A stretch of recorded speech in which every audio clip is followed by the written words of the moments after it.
Hello, my name is Tyler Perez, and I'm going to be going through some of the FISAC judging trainings. We're going to start off with FISAC Presentation Judging. So I'm going to be talking about different things that the presentation judge is going to be in charge of, how to judge those elements, how to make the marks on the paper, and get you guys through your presentation judging. So the way I'm going to be doing this is I'll share my computer screen with the 2014 FISAC Judges Manual and walk you through the steps of presentation judging. So let me pull up document.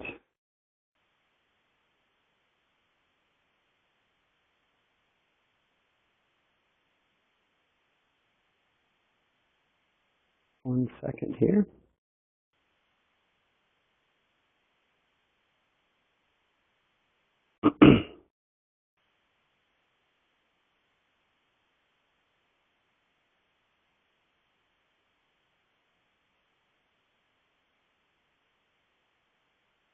Okay, I'm in the FISAC Judge Handbook on page 15, and we're starting at Article 2, which is single rope presentation. You can see that single rope presentation as well as double Dutch presentation, they're worth 40% of the total freestyle score. So it's quite a bit of their points, and it's going to be important that we understand presentation judging as judges, also as athletes and coaches. It's important to know where these scores are coming from. It starts off in section 1 talking about the presentation judge and specifically what you're in charge of marking for. It tells you that you're responsible for judging use of the music, right here. It goes on to say that includes jumping on the beat and using accents, which we'll talk more about later, and that covers 15% of the total score. So these percentages don't represent a part of the 40%. It's not 15% out of 40. It's 15% of their total score, which when all these are added up will make that 40%. You're also in charge of evaluating their movement across the floor, which would be the spatial movement element, and positional, moving with their body, the levels that they're jumping at, whether they're standing up, down in a different position, positional movement as well. That's worth 5% of their total score in single rope. This one, form of the body and execution. This is, I think, in my opinion, what we traditionally think about in the United States as presentation. How do they look when they're doing their skills? Are they executing them with good form or not? When they do a frog or a mule kick or a donkey kick, whatever you like to call it, is the presentation good? Are their legs together? Are they straight body? Or are they, legs apart, bent all over the place? It looks like they're really struggling with the skill. That would be this form of the body and execution, which is worth 10% of their total score. That actually has gone up since prior years, so I think that's a nice improvement for us. And the last thing in single rope that you're responsible for is the overall impression. Here it says a little bit more, talks about the impression and entertainment value, the originality. Originality would be very similar to what we think of in USA Jump Rope as creativity. So you've got impression, entertainment value, originality, and then here this part that's a little ambiguous, how spectacular the routine was. I think the easiest way to think about this last part, how spectacular it was, they've used words like wow factor in the past. They've used lots of ways to describe that, but it generally, at the end of the routine, if you think it was a standout, awesome routine that really kept you entertained, that's what this 10% is about. So that's 10% in single rope. We're going to be discussing today single rope and double Dutch presentation. And what I'm going to do, instead of breaking it out and talking about single rope presentation first and then repeating myself for double Dutch presentation, for the most part, they're exactly the same. There is one difference in double Dutch presentation as far as an element that you're additionally responsible for. And if you scroll down into the Double Dutch Part B here and skip past the difficulty, you will see in Double Dutch presentation that you're responsible for the use of music, movement, form of the body. They've added the word rope here, form of the body / rope, and execution. You still have overall impression and entertainment value. The new one, just for Double Dutch, is interaction. Now that's not new compared to past years, it's just different compared to single rope. And you can see that some of the percentage values are slightly different in Double Dutch to make room for this extra 5% that comes from interaction. So music stays at 15%, movement goes from 5% down to 2.5%. Form of the body and execution goes from 10% down to 7.5%. Overall impression stays at 10%, and interaction is worth 5%, still adding up to the 40% total of their score that's made up from presentation. So I'll go through and I'll explain each of these elements, and then at the end I'll come back and explain interaction, because in single rope and Double Dutch, the way that you should be evaluating those different elements for presentation is exactly the same. Depending on single rope and Double Dutch, doesn't really make a difference. So I'm going to go back up here to page 15, which is where we start. And we're going to get into each of the elements that the presentation judge is responsible for. I've already told you what they are, but we're going to start with use of music. Okay? It's worth 15% of their overall score, which is a large percentage. It's the biggest percentage out of anything that the presentation judge is responsible for. And using the music, or the use of music, is broken into two separate scores. Half of the score will come from skipping, jumping to the beat of the music. The other half will come from what they call using the music, and I'll explain that in just a minute. Jumping to the beat, this part A here, it says 50% of the total points for use of music is skipping to the beat of the music. So, if you're counting through the music and you hear whatever song that they've chosen, and it has 8 counts going through the music, 1, 2, 3, 4, 5, 6, 7, 8. What they're looking for is that every time the athlete jumps, they want it to be on the beat of the music, okay? It doesn't mean that every time there's a beat in the music that the jumper has to jump on that beat.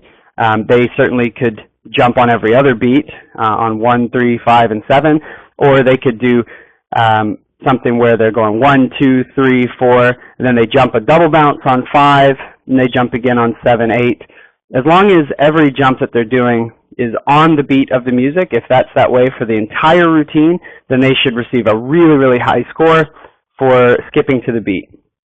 And if they don't jump to the beat at all in the entire routine, so if every jump they do is not on the beat of the music, then they should get an extraordinarily low score for this part, skipping to the beat. And outside of that, most routines are going to be somewhere in the middle, where they're jumping to the beat some of the time, and other times they don't jump to the beat. Especially, they might be doing any of their single bounce jumps on the beat of the music, but when they get to things like inversion and displacement skills, or even multiple unders, maybe those parts of the routine are not to the music.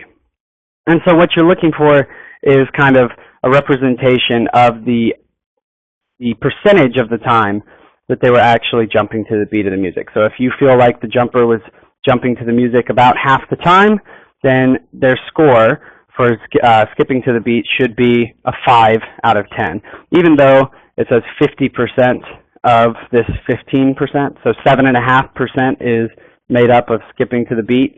Your score on the paper is not going to be something out of 7.5%. It'll be from 0 to 10, and then the computer will correct.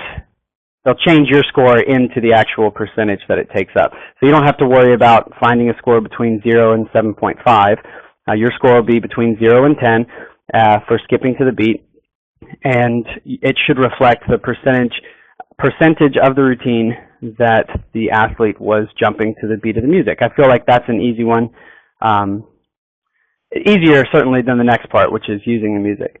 So for jumping to the beat, if you have any questions about that, certainly just email them to me, rtylerperez@gmail.com, or get in touch with me some other way, and we can answer your questions on that. But I feel like it's fairly straightforward. The second part, using the music. This one, and it sounds, using the music sounds like it's not really explaining very much, but it's saying that the remaining half of their judging the use of music should come from any time that they actually use the accents of the music or something special about that song to accentuate their routine. Here it goes on to say, performing a special move, such as a triple under or a double bounce, at a special moment or recognizable time in the piece of music selected. That's a little bit, I guess that's a decent explanation, but really what I would say is if they're able to do something in their routine that occurs at a special part in the music that would not be special if they used a different song, okay? Sometimes you're able to, there's a big accent in the music, or there's a hit of the bass or something like that, and they're able to do a skill at that exact moment. Well, that makes it special for that song because that accent was there in that song. But if they had chosen a different song and done the same skill at the same time, it may not have been something that was a special moment in the music or an actual accent in the music. It certainly might still be skipping to the beat either way, but it may not be using the music. And every time that I see somebody use an accent in the music, and remember, it doesn't have to be a difficult skill that they're doing. This has nothing to do with the level of difficulty of the skills that they're performing. What it has everything to do with is whether or not it fits the song that they're using. Every time I see something like that, I make a mark on my paper, an M for music. That helps me see by the end of the routine, did they use the music at all in some special way, or did they really just have the music on as background music? And if I make, obviously down here you can see, if I didn't use the music at all, there were no times on my paper where I made a special mark, M, skippers did not use the music, then you give them a low score. You do not have to stick right to these guidelines where it says they used the music 1 to 5 times. That means it has to be between 0.5 and 3.5. These are guidelines. And just suggestions. It may be possible that they use the music on a special accent many more than 10 times. And if that's the case, then, they still deserve a high score.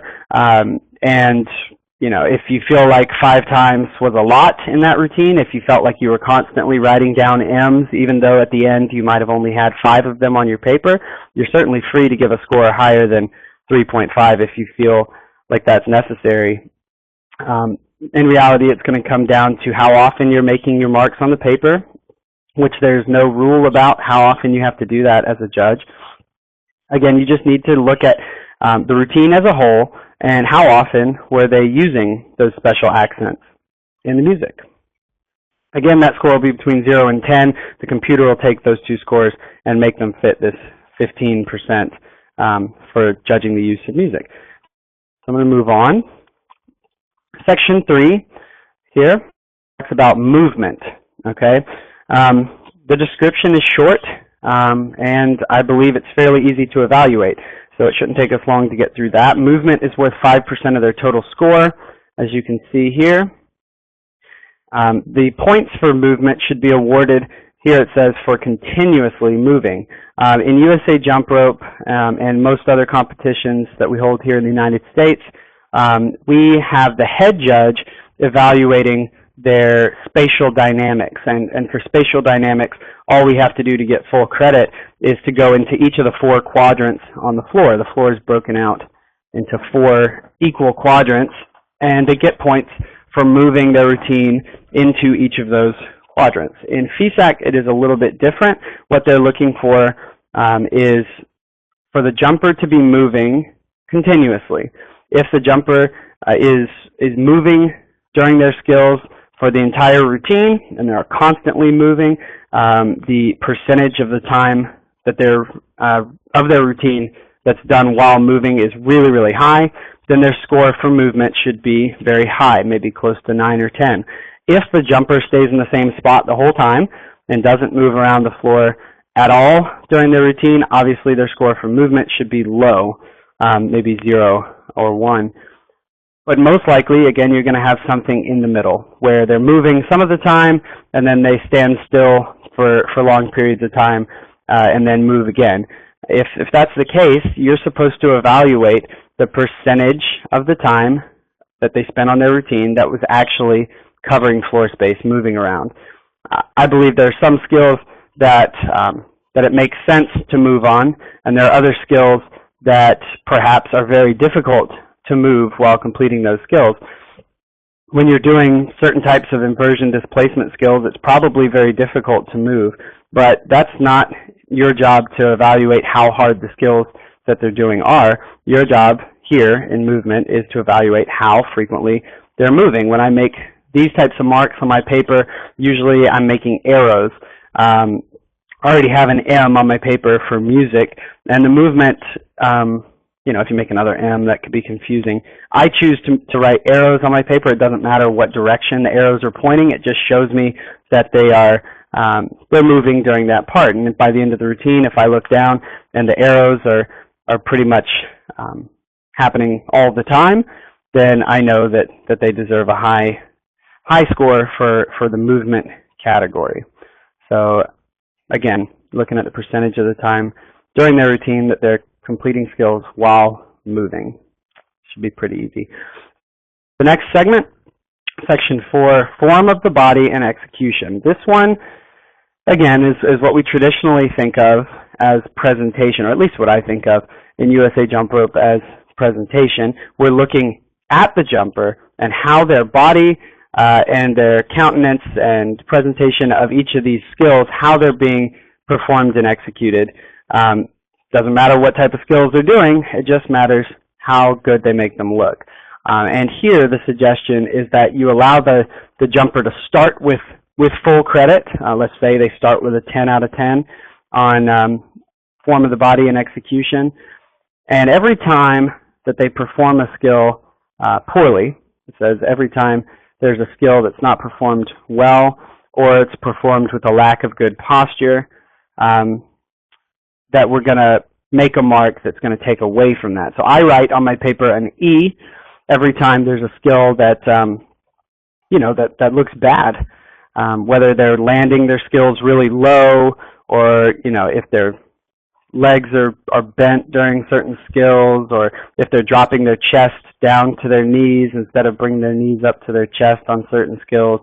If the jumper is staring at the ground the whole time, we've all seen this, please make a mark and say that that's not good presentation, because as long as we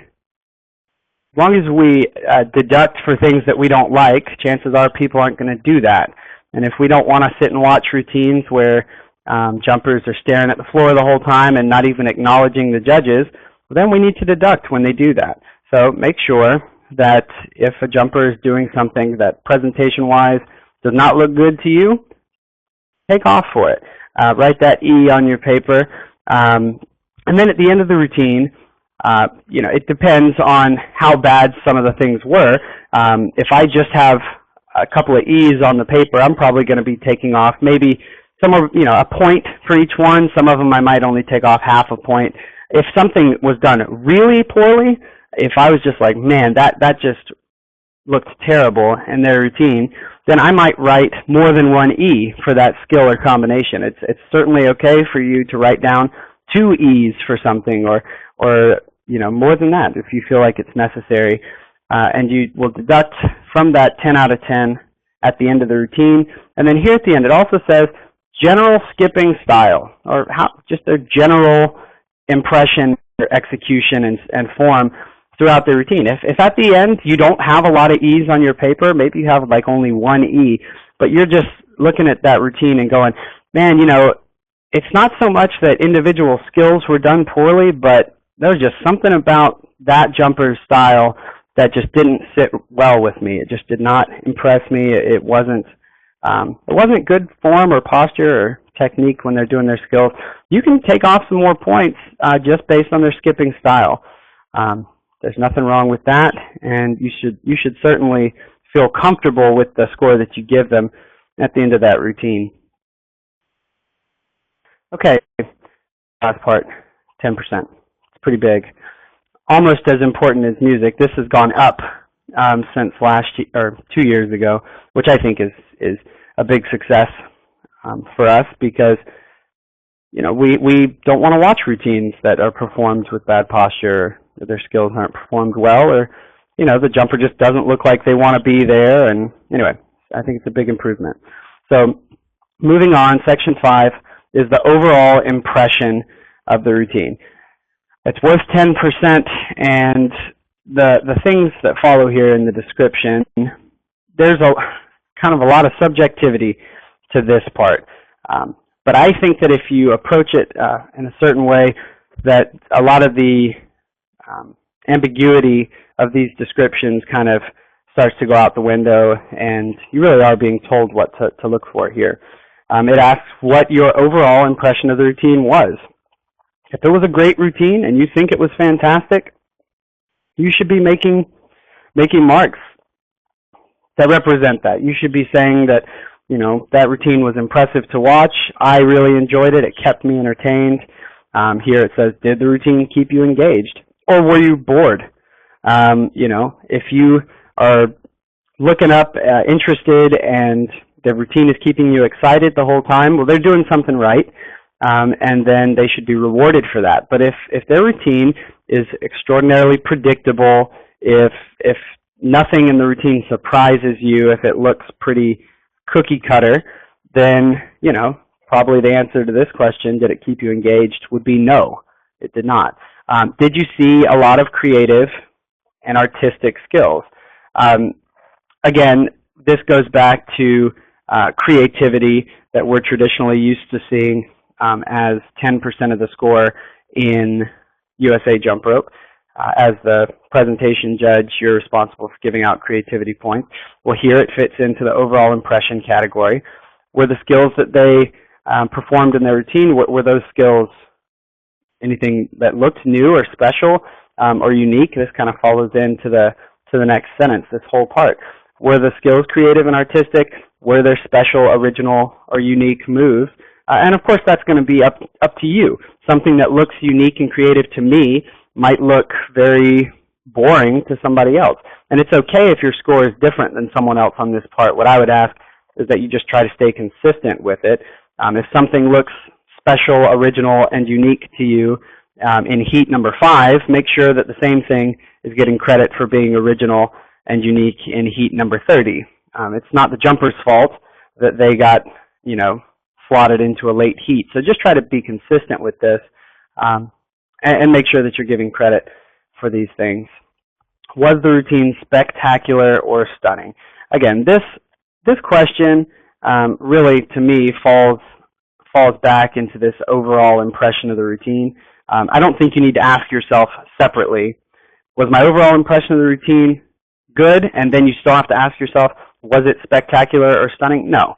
I mean, if it was spectacular, then obviously your overall impression is going to be high of the routine, and they should score well in this category. You don't need to ask yourself that question separately. Was the audience entertained? Now, this one's, I don't know about this one, because it says this is suggesting that you should pay attention and care about, how loud the audience was. Well, if you happen to be in, for example, the United States, like we were in 2012 for Worlds, that meant that the crowd, there were a lot more of the U.S. competitors' families who were able to come to the competition. And, I don't think you should necessarily be swayed too much by the sound that the audience is making. And it's very hard for you to turn around and look at the audience to see if they're genuinely enjoying the routine. As a matter of fact, you should not turn around in the middle of a routine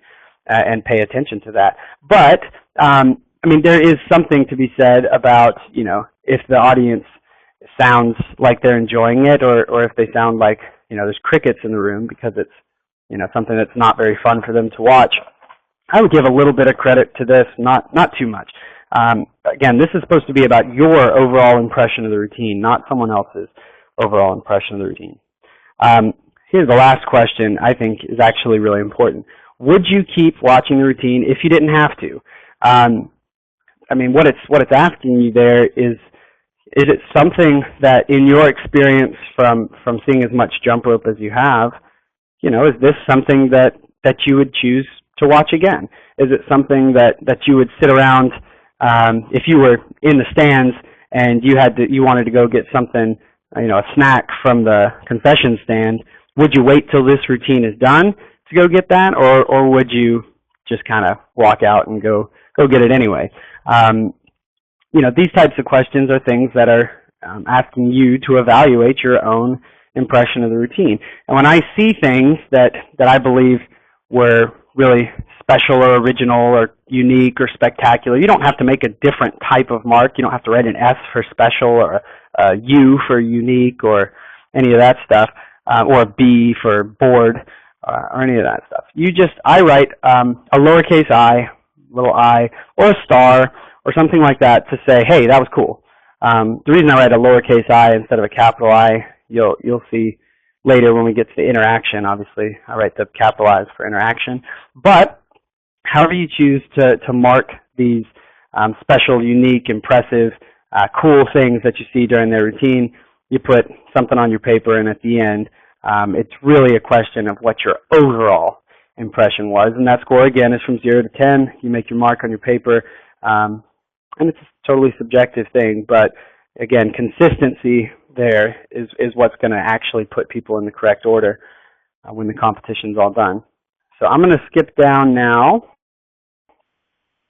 to the Double Dutch section, down to the Double Dutch presentation. I'm not going to talk again about the use of music. We've already talked about it, and it stays the same. The one thing I'll mention, I guess, about the use of music in Double Dutch is that typically the skipping to the beat, the jumping to the beat of the music part is a lot harder to do in Double Dutch because a lot of times people need to slow down their turning when they're turning for different inversion displacement skills, and sometimes they do that without regard to the beat of the music. So pay special attention to that, but it doesn't change from single rope to Double Dutch. It's just that it's harder to do in Double Dutch. Using the music is the same, using those accents.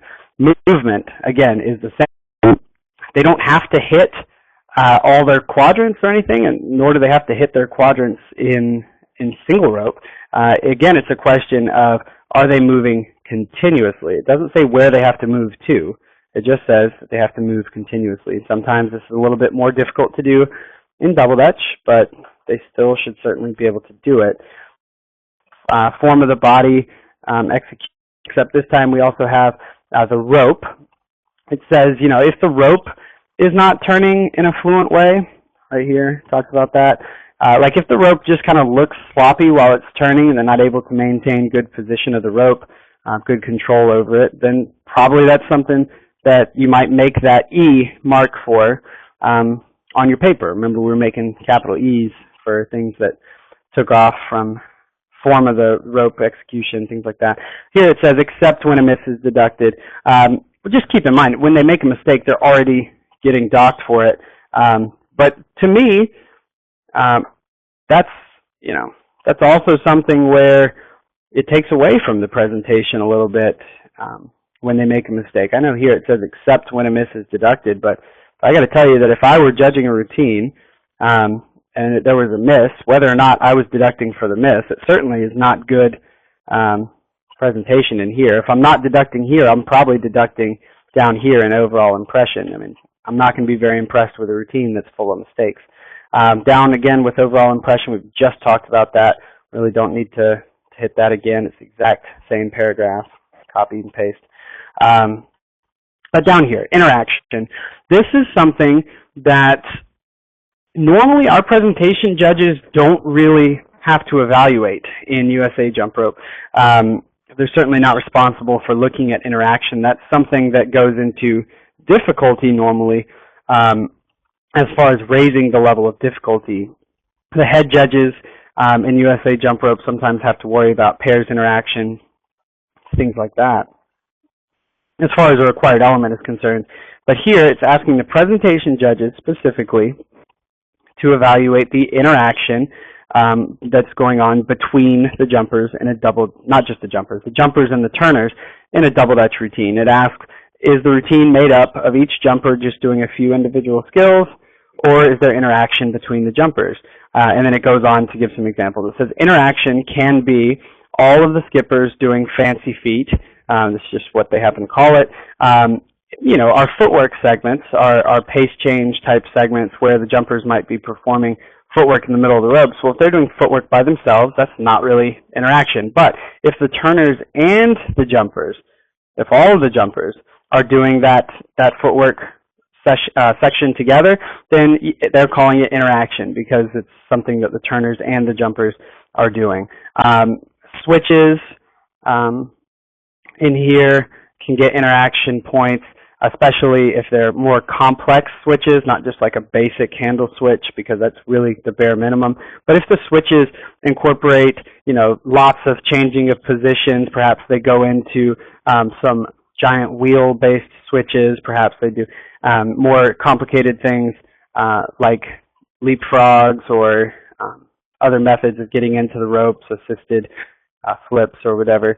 Those are interaction things as well. The turners interacting with the skippers, with the jumpers, that's talking about, again, what I just mentioned with like the leapfrog type things, more complex switches, giant wheels, assisted skills getting in and out of the ropes, anything that requires more than just the jumpers to do.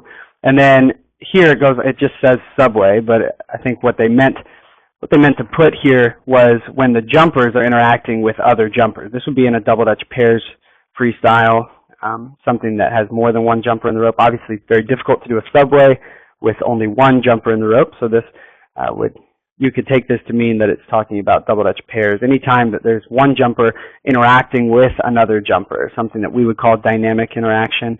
In USA Jump Rope, they're calling it just interaction here, not too different. But every time I see something like that, I'm going to write down a capital I on my paper, and it's to let me know that they did something where either the jumpers or the jumpers and the turners were all interacting together.